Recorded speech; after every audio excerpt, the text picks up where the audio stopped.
Welcome to the Virtual Power Teams podcast, now with AI. And today we have an exciting guest, Emma Wainer. Emma she's a brilliant person. She is a mom who lives by the sea, to start with. She's an amazing speaker and storyteller. We've met in Amsterdam recently when she was speaking, but also she was a master of ceremony and hosting the event. And I had firsthand the pleasure to experience her magic as a coach and a person empowering female business owners and female leaders, or simply women, with their presence and authenticity. So, without any further ado, Emma, welcome to the podcast, and please tell us in your own words who you are and what you do. Oh, thank you, Peter. That's a lovely introduction.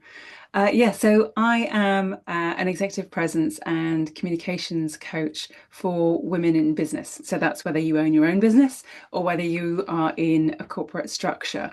And I really help women close the authority gap, which unfortunately exists between men and women. So men can say things, can do things in certain ways, and they are seen to be incredibly credible. They are seen to be ambitious in all the good ways. Women do very similar things and they get a terrible backlash. They are considered to be bossy or someone that is not liked or someone they don't want to work with. And so I really help women develop their communication approach so that they can own the room, so that they turn up authentically, that they can stand up with their real brilliance without that sort of inner critic and narration going on in the background. And so they can communicate with real power and get stuff done in really meaningful ways, whether that is progressing their career or growing their own business. And I Excellent. absolutely love it.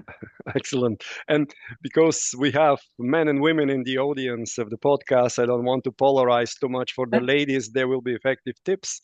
But for the gentlemen, we will explore today the power of storytelling in the age of AI. How through storytelling you could lead, regardless of your gender, and how to build stories that connect this precious human to human connection in order to lead, in order to influence, especially now which AI is becoming also a very masterful storyteller and can put the words in a very impactful way. So why you do what you do? When was the decisive moment in your career when you said, okay, now I'm gonna do it? Well, I was always working with speakers. So, in my first business, I worked out how many years ago it was. I'm not going to do that again. It was quite a while ago, let's just say that. In my first business, one of my roles was to work with speakers. So I was helping them get their story straight, make sure the messaging was consistent throughout their events. And I absolutely loved it. But I felt like a fraud. I felt like someone was literally going to come and tap me on the shoulder and say, you don't really know what you're talking about, do you? Now, that was, as I say, quite a long time ago, and I did not know about imposter syndrome back then. I didn't know it was a thing, didn't know it existed, but I had it in bucket loads. And then I had my children, and I decided that I didn't want to keep doing the job that I had because it meant a huge amount of travel. So I was at home for a while. And I found over those 8 years that I was at home, my confidence just leached away. It leached away and leached away and leached away. And I remember sitting at an event and there was someone there who was a TV producer, there was another girl who there was a lawyer, there was someone else who was a doctor, and just like, and they were all chatting away. And I thought, I've got nothing to say. I've got nothing to add to this conversation. And it was at that point I was like, okay, I need to do something about this. I am fascinated by how women's voices work and how we feel like we've got something to contribute or we don't.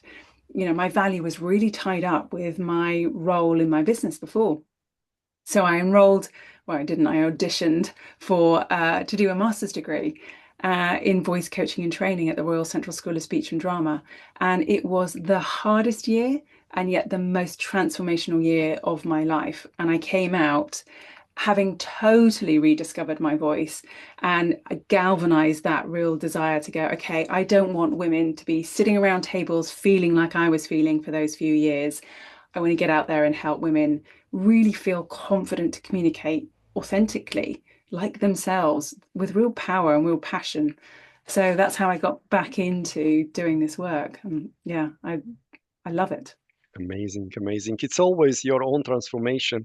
If you manage to do it, you are much more credible as a teacher. So that's fantastic. Now, tell us a bit storytelling. Why storytelling? We just a little intro. Many of the listeners probably know the book from Yuval Harari, the Sapiens, and he was putting storytelling as a cornerstone in the human evolution and the only way to unite people in the bigger groups, believing in the common story, in the common myth, if you wish. Now, how do you pitch storytelling? Tell us about the power of storytelling. What does it mean for you and how you apply it? Okay, well, let's start. I mean, there's a great kind of connection there with the book *Sapiens*, because our brains, for 100,000 years, have developed to tell stories, right? That was how we knew where to find water. It was how we knew how to behave as a group of people. It was how we knew those big, scary monsters would eat us if we weren't careful. It was the way that we communicated with each other, and our brains are designed to absorb stories whole. And Mhm. yet, when we think about it, and I'm sure all of your listeners now, just a quick thought exercise. If somebody said to you, right, tomorrow you need to go and tell a group of people about this thing that you're an expert in, I would guarantee almost all the people that are listening to this podcast would reach for their laptop, or if they're a little bit old school like me, a piece of paper, and they would start writing out what they were going to tell these people that were going to listen to them about their subject area. We tend to So, focus on the what we're going to say, mhm, not the storytelling. And yet our brains are designed for story. Yeah, mhm, PowerPoint's been around for about 40-ish years, mhm, but stories have been around for millennia. That's where we really make connections with other human beings. mhm, mhm, So stories are really important biologically to us. mhm, mhm. And what's wrong to pick a piece of paper? By the way, we have many AI listeners.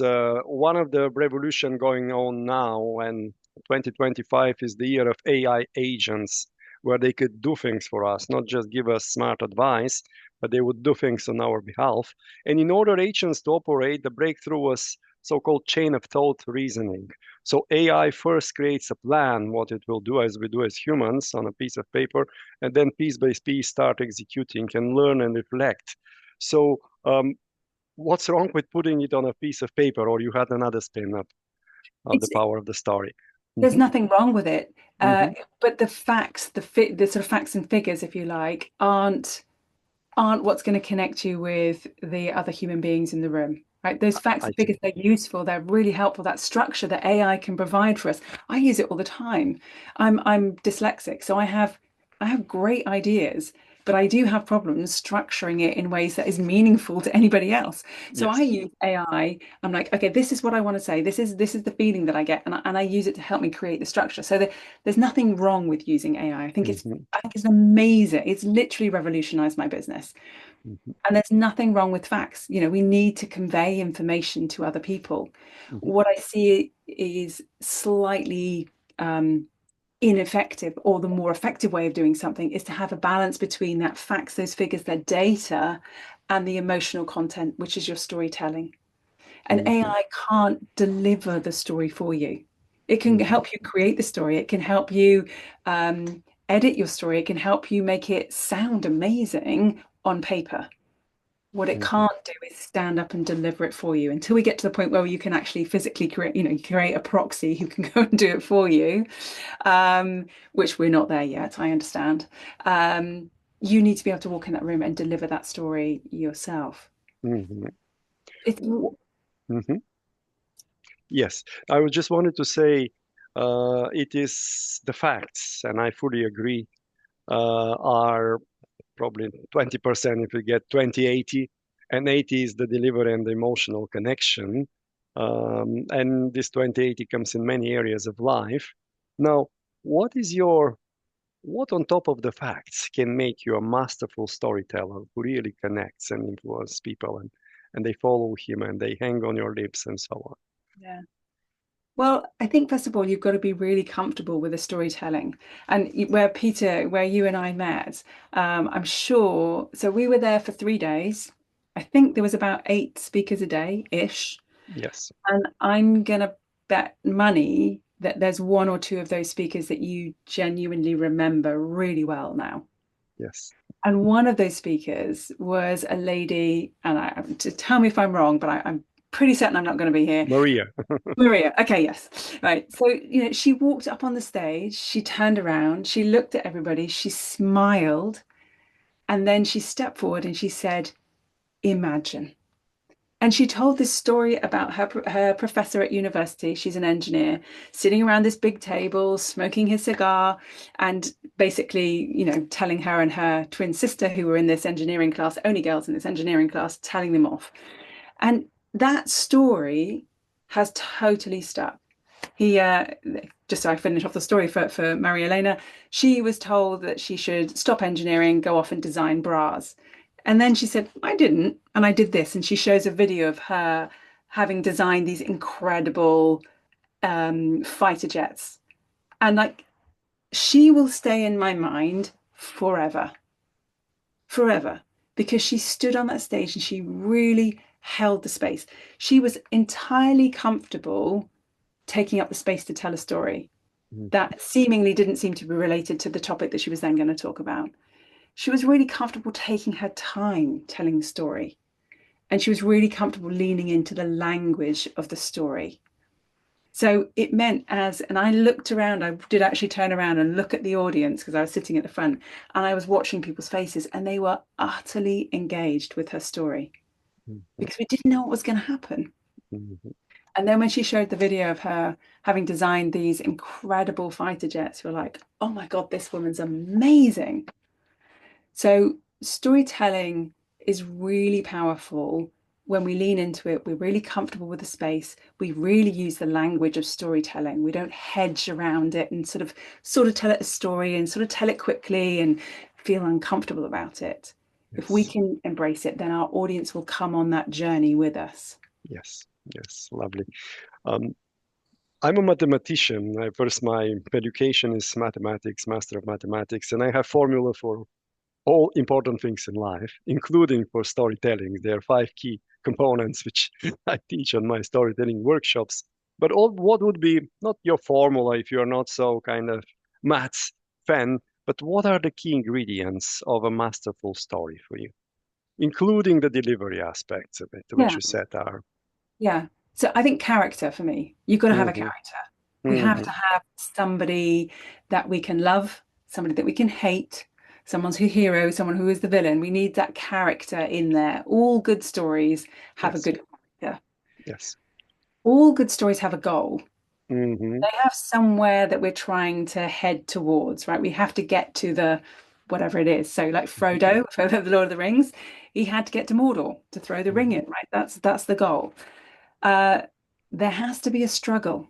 Hmm. There's got to be something that doesn't work. So, Maria Elena, she was told to go get off this engineering course and go and design bras. Hmm. That's what the struggle was. Would she stay? Would she go? Would she listen to this professor? No. So, we have to have a struggle. Like, if there's no struggle and we've given Frodo the ring and he's been told to go to Mordor and he says, okay, he goes off and 3 days later he comes back, he says, I've done it. It's like, there's no story, right? There's Hmm. got to be a struggle. Hmm. Um, we have to have structure. Hmm. So, as a mathematician, I'm sure you'll appreciate this, but there's got to be, very basically, there has to be a beginning, a middle, and an end. Hmm. Really good stories start in the middle. So we Hmm. find out what's going on in the middle first, then we find out what happened at the beginning, then there's a conclusion. But if that feels really complicated for you, then start at the beginning, have a middle, and have an end. Hmm. Because if we don't, then you're just wandering around and your audience like, where is this going? Why are we telling this? Yes, yes. And then I think if you're telling a business story, the other bit that's really important for me is being really clear about why you're telling this story. Hmm. But don't leave it opaque. Be Hmm. really, really clear what this is relating to.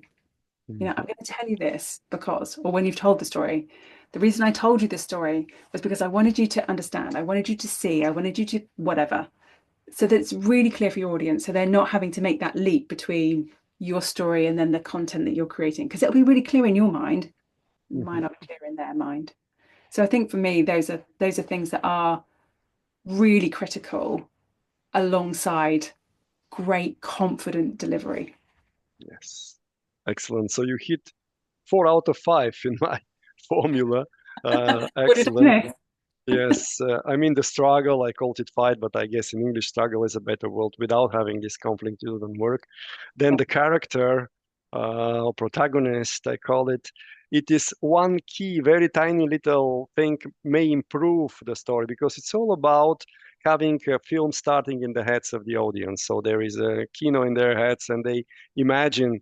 And if you just describe the character in a few words, it makes a difference. For example, I've said over 100 times my Apollo 13 story, including in Amsterdam in 29 countries, old story. And I say at some point in time when I introduce the character, the 37-year Gene Kranz, with his short and flat haircut, he looks you always in the eyes and acts tough but competent.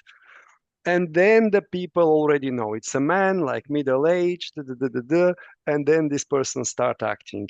And the last element, which you didn't mention again, tiny but with a big lever, is like a quote. You know, you introduce the character, the struggle starts to unfold. At some point in time, the characters say something. I don't say Gene Kranz said. I say, and Gene says, we haven't lost a man in space until now, and as long as I'm responsible, no one stays there. Failure is not an option.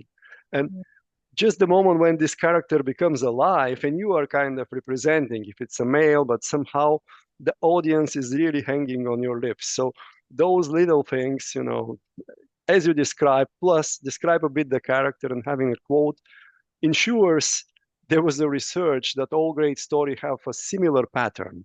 Yeah. Taking, you know, I Have a Dream from Martin Luther King, the Steve Jobs stories, Evita Peron, regardless of the age, gender, and the why, they have like a few culmination and one big culmination, and this gives you somehow a template to have this journey, emotional journey with the audience. Yeah. And we do want to take them on that emotional journey. That's really important. But, good storytelling should create emotion in your audience. Yes, Really want to be creating endorphins. We want to be creating oxytocin. We want to be creating the hormones that really help us connect with those other human beings. We want that dopamine. We want even a tiny little bit of cortisol, whether when we don't finish something and they don't know what's going to happen and are they going to make it? And we yes, want that because then if we can create that in our audience, they are so engaged because yes, on a biophysical level, they can't mhm, help themselves. They want to know what's happened. yes, So important. You see it in movies like the Titanic and the mhm, King's Speech, right? We know what happened, right? We know the Titanic sank. mhm, We know that George V gave the speech, even though he really didn't want to and had that awful stutter. But we still watch those films thinking, mhm, are they going to be, is it going to happen? yes, Because the story has got great characters, because we've yes, opened lots of loops and they're sort of, we're engaged, we want those questions answered. So if yes. we can engage people on that emotional level, you will keep your audience engaged for much longer. And we all have such terrible attention spans now. Story is the one thing when it's done well that will Exactly. really keep people paying attention. Yes. As you said, our brains are designed million years evolution to perceive stories. And even when I watch Titanic, one of my favorite movies, even every time I watch it, I expect something new to happen that he survives or so on. Yeah, It's amazing how, implanted yeah, this is. Excellent. Let's look in the storytelling now for leaders. yeah. How um, you know, give it your spin. Why storytelling is important for leadership? I mentioned in the age of AI, and we can make a loop a little bit how AI can help us to be even a better storytellers. But what's the relevance of storytelling in the age of AI? For me, I think one of the really important things that storytelling can do for leaders is show who they are. Mhm. So when I say that, I mean who they are in terms of their values, who they are in terms of what they stand for, that kind of real, authentic human that they are. An Mhm. example that I think is a really fantastic one of this is Brian Stevenson. I don't know Mhm. if you've come across him. Yes. He's amazing, right? He has the longest standing ovation for a TED talk ever. And he did his, and I think it was, I might be wrong here, but I think it was 2012. So it was a long time ago Mhm. when all the speeches were 18 minutes. And he spent 12 of his 18 minutes telling stories, which is a huge amount of time to tell a Mhm. story, you know. Um, and the very first story he tells is about his relationship with his grandmother. Mhm. And I won't spoil it because I can't do it as well as he does it, but he does this amazing story.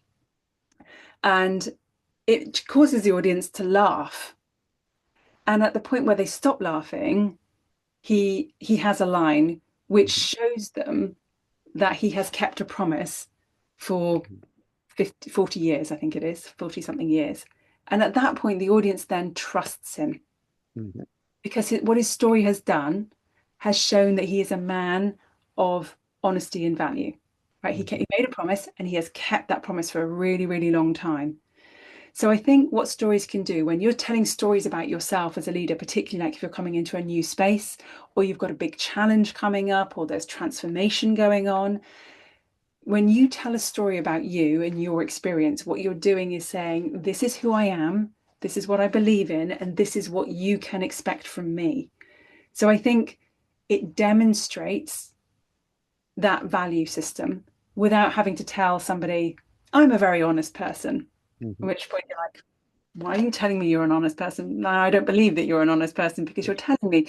So for me, I think that's got incredible value, particularly if you're new into a space, you've got a new team, you've got a transformation, as I said. Those are really powerful, powerful Yes. moments.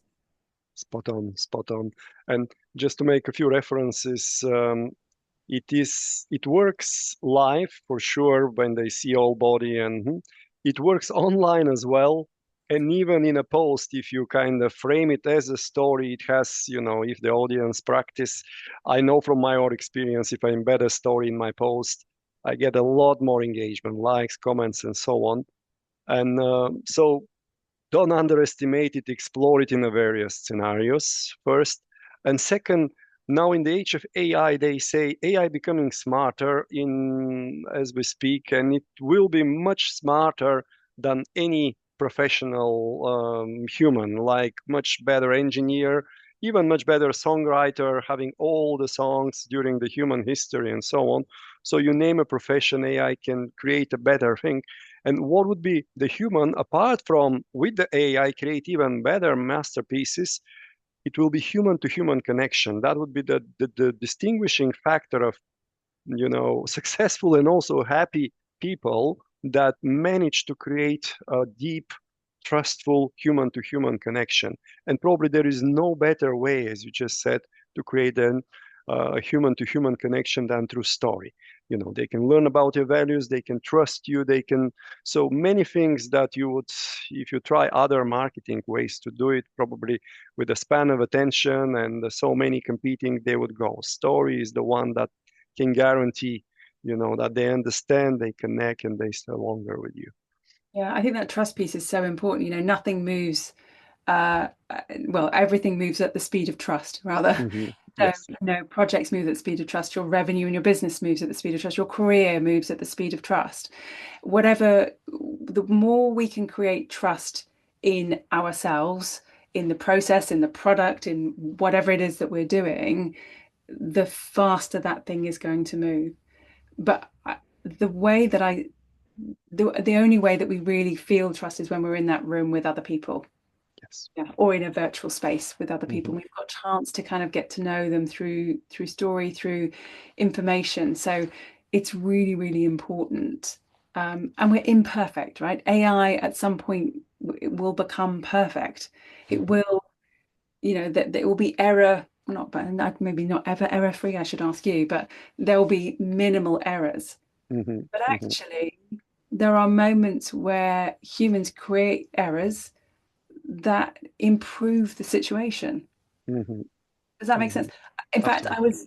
I was speaking at a conference also in Amsterdam, not the one that we were at, but another one.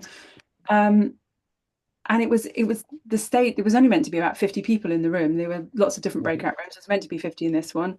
I went to explore the room. There was 150 seats, and an absolutely enormous screen, like almost the Hmm. size of the front of my house, and Hmm. a stage that was only 2 or 3 feet high, but Hmm. about 30 meters wide. I was like, oh, this is a lot bigger than I was expecting. Anyway, I had about 200 people in the room, and I was doing the same speech 2 days in a row. And I thought to myself on day one, I'm like, I'm going to step off this stage. I can see what I'm going to do. Hmm. And then I was like, no, don't be silly. That's be fine. Day two, I stepped off the stage. I got really excited. I stepped back and I was trying to point at something on the screen. Stepped off the stage. I did this funny little hopping thing to stay Hmm. upright. Got back up on the stage. Went. I knew I was going to do that. I was like, I get so excited when I talk about this stuff. I knew Yes. I was going to fall off the stage. And I cannot tell you the number of people that came up to me after that event went, oh my God, I can't believe you kept going. I can't believe you didn't like go bright red. And it's just like, and it was like, well, I'm the professional here. I've got to keep going, number one. But also how I behaved dictated how the audience behaved towards me. Hmm. It was really that mistake was actually more valuable than delivering a perfect speech. Yes. If I delivered a perfect session, I don't know that I would have been as memorable as I was because I fell off the stage, laughed about it, and carried on and made it okay for everybody. Yes. So I think that imperfection is Yes. valuable. That's human imperfection. I love your comment about everything moves at the speed of trust. And Mm. trust is so essential for performance, being proven. Google Project Aristotle, they analyze the best performing team. The ones that perform best by far, they all have psychological safety, which is based on trust. People feel safe enough to make risks, to take risks, to show vulnerability, show their imperfection. So this human side, when you don't hide it, you show it, it builds trust. It's one of the ways to build trust. So yes, That this being vulnerability, authentic, as you said, authenticity and vulnerability are key cornerstones. yeah, yeah. Back to you. Mhm. No, I was just thinking that that vulnerability will have been developed through sharing stories. Yes. I did Yeah. this, I did that, it didn't work. I felt like this was Hmm. awful. That's all. It's storytelling, it's story sharing. Yes. You can't create that sense of vulnerability without sharing Yes. stories. So it's Exactly. And vital. as a speaker, I've been 10 years a speaker and had many, many speeches in different countries. And I remember the first one or two I did, and then I did a coaching, and I did it like a schoolboy error. All my stories were great. I pick my best kind of examples of my career and so on, which is not wrong.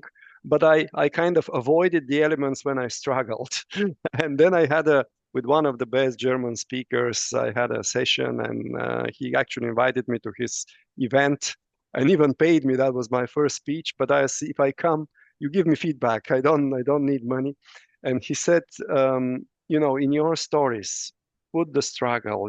Put where you felt uncomfortable when you failed.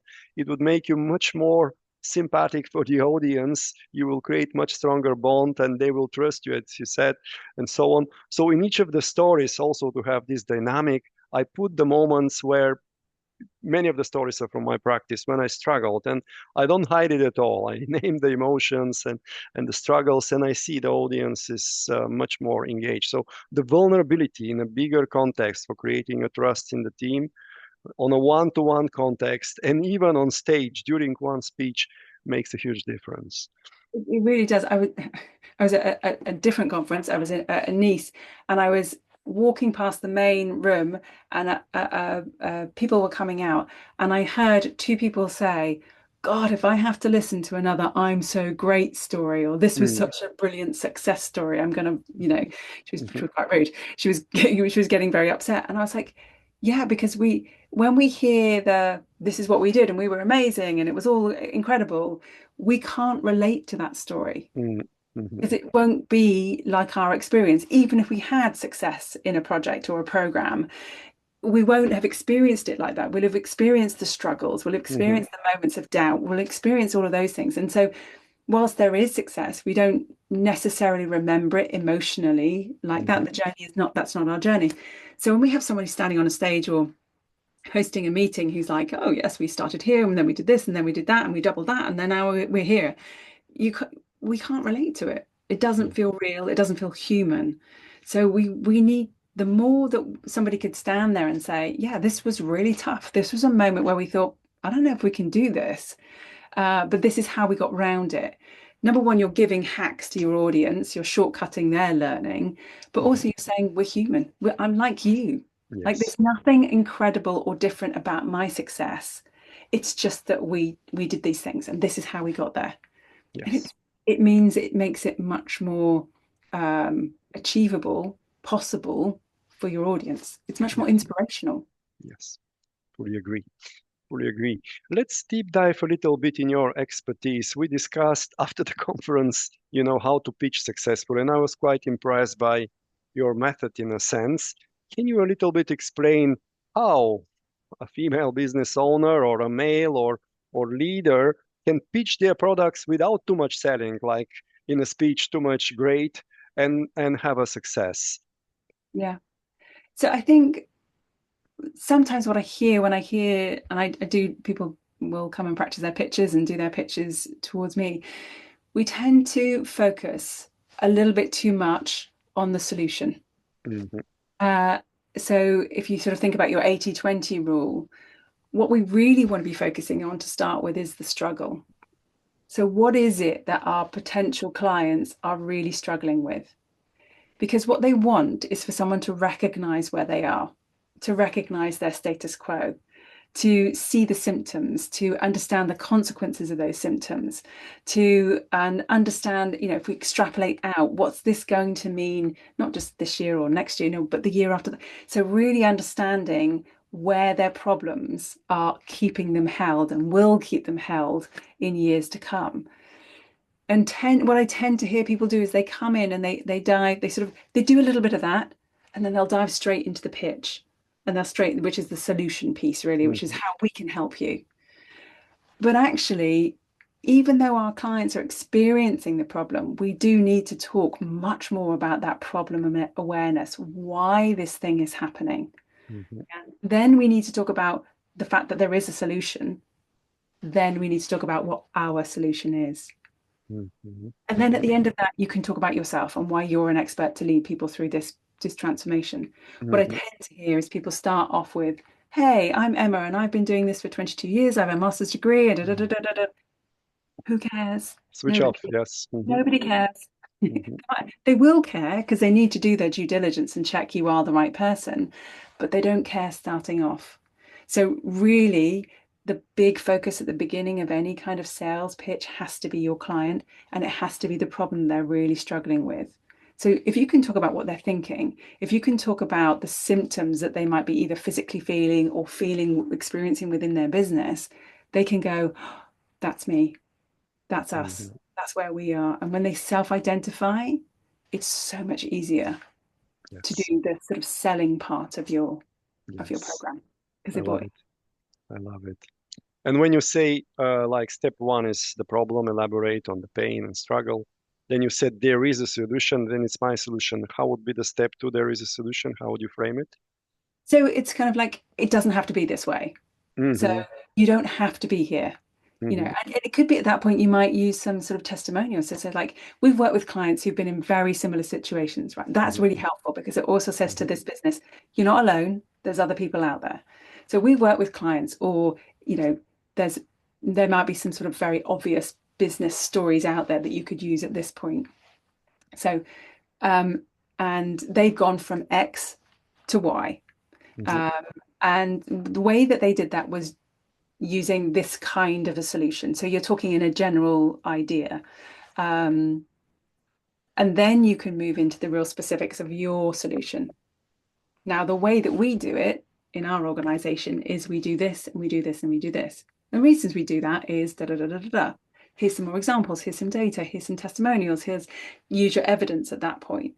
Um, but bringing in that general idea of a solution first of all before you dive into your solution is a much more magnanimous way of doing it.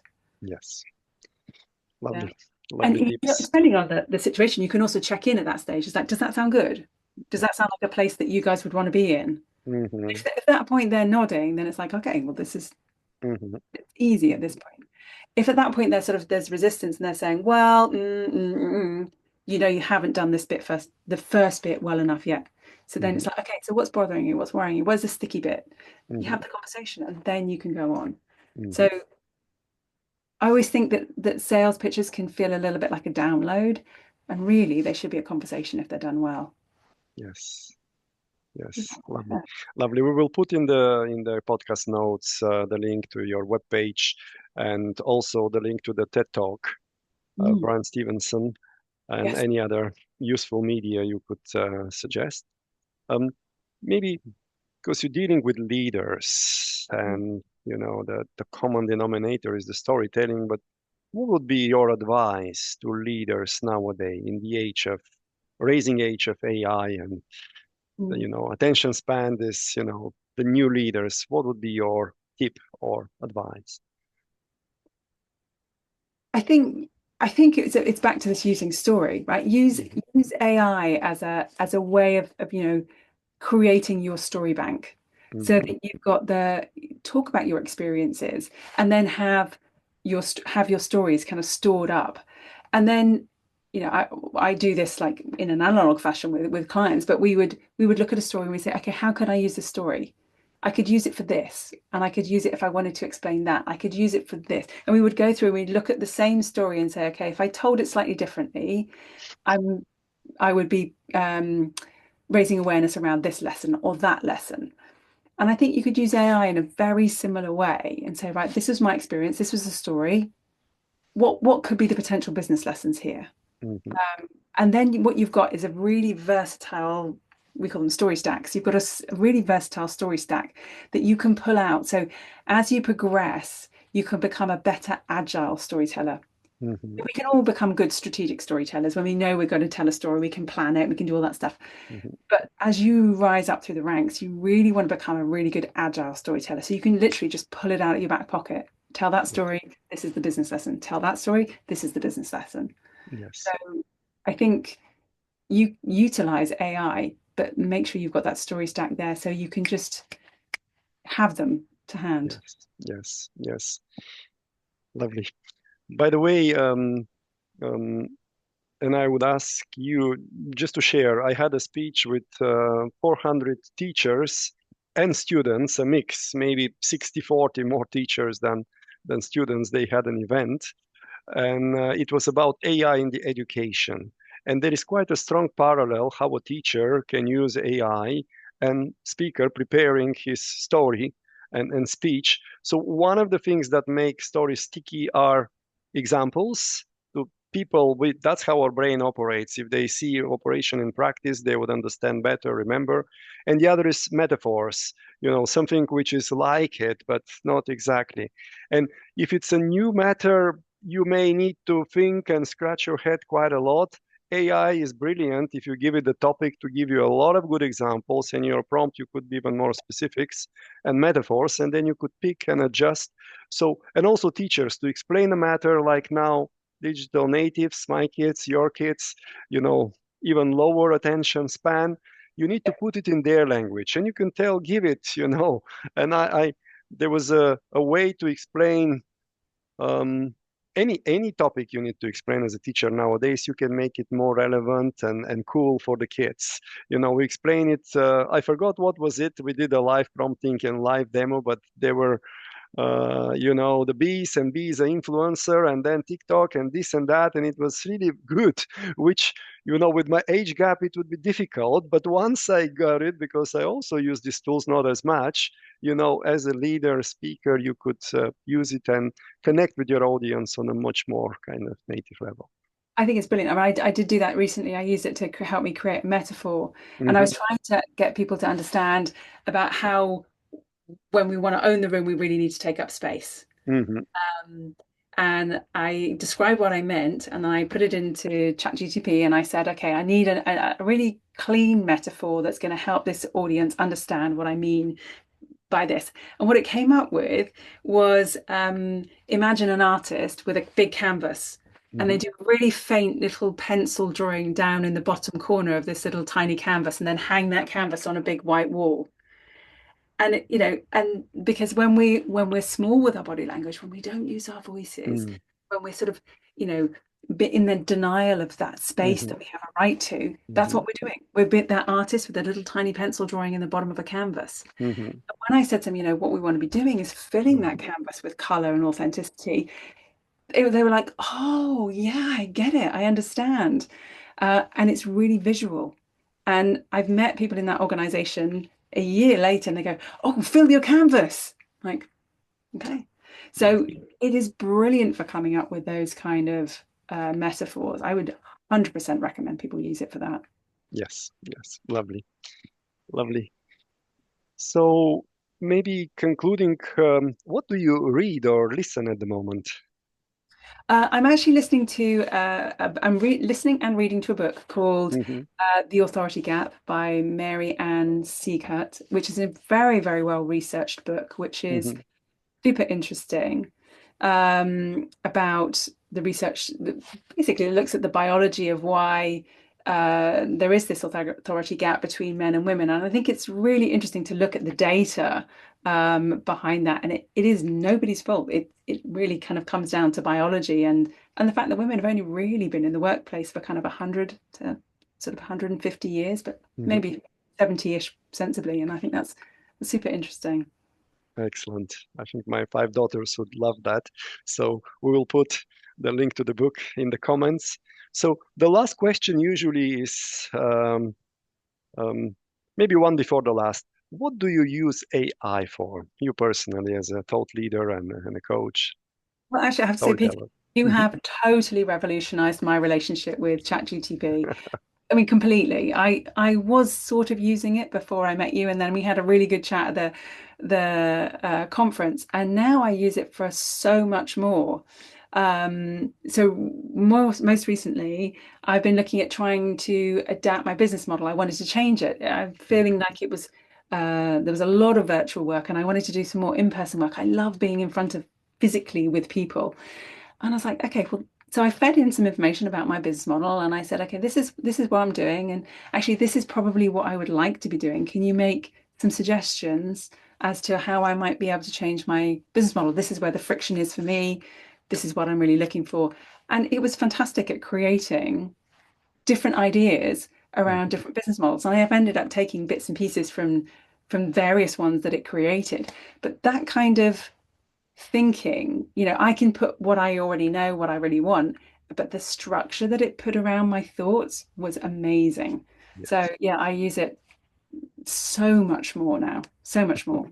And for Mm-hmm. emails, this is what I want to say. I'm dyslexic, so Hmm. it takes me quite a while to figure out exactly how I want to say what I want to say. I know what I want to say in my mind, but Hmm. on paper it's harder. So I now tell it. I say, this is what I'm trying to say. This is the tone that I want to create. This is the impact that I want to have with this person. And it will create a structure. And then Wow. saying, this is great. That's great. Can you change this? Yes. Amazing. Lovely. Thank you. I'm so glad it helped and you were one of the I'm a apostles. convert. I'm a Yes. convert. Yes. Excellent. Excellent. Last question, promise. Take your crystal ball out. Yeah. What do you think will be the ultimate frontier of AI? Oh, I don't know. I mean, I think I was talking to somebody about this the other day. I think it's this idea of the proxy. I think this idea that you could have a version of yourself, the shiniest, most confident, most brightest, articulate version of yourself that you could send off to do various tasks that Hmm. maybe you didn't want to do. I think that kind of feels scary, but also feels like in some ways is probably not that far away either with the Yes. but yeah, I think me. That's that's great. That's great. There right now, many people, including myself, you could upload your books, your LinkedIn post, your videos if you wish. I work with a Bulgarian partner, and they create a persona for you that can answer question on your behalf, and they can integrate it with Viber and WhatsApp and so on. So you send a message, you get a response.